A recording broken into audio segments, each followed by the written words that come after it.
இந்திய அணியானது தற்பொழுது ஓய்வில் இருக்கும் பட்சத்தில் வரும் செப்டம்பர் 19ஆம் தேதி பங்களாதேஷுக்கு எதிரான டெஸ்ட் தொடரானது தொடங்க உள்ளது. அதன் பிறகு ஓய்வே இல்லாமல் தொடர்ந்து போட்டிகள் நடைபெற உள்ளது.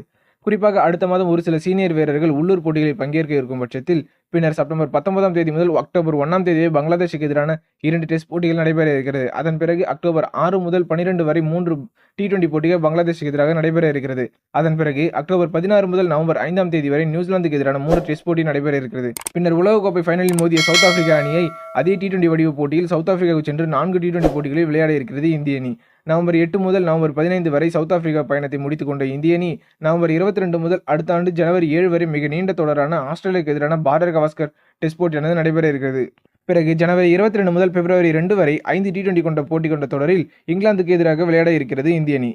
அதே இங்கிலாந்து அணியுடன் பிப்ரவரி 6 முதல் பிப்ரவரி 25 வரை ஒருநாள் போட்டியில் விளையாட இருக்கிறது. அதன் பிறகு சாம்பியன் டிராபி, பின்னர் IPL, உலக டெஸ்ட் சாம்பியன்ஷிப் ஃபைனல் என இடைவிடாமல் தொடர்ந்து போட்டிகள் வரும் பட்சத்தில் அதோடு அடுத்த ஜூன் மாதம் 20 முதல் ஆகஸ்ட் 4ஆம் தேதி வரை இங்கிலாந்துக்கு எதிரான 5 டெஸ்ட் போட்டிகளும் நடைபெற இருக்கிறது. இதன்படி இந்திய அணிக்கு ஓய்வே இருக்காது என்பது போல் தெரிகிறது.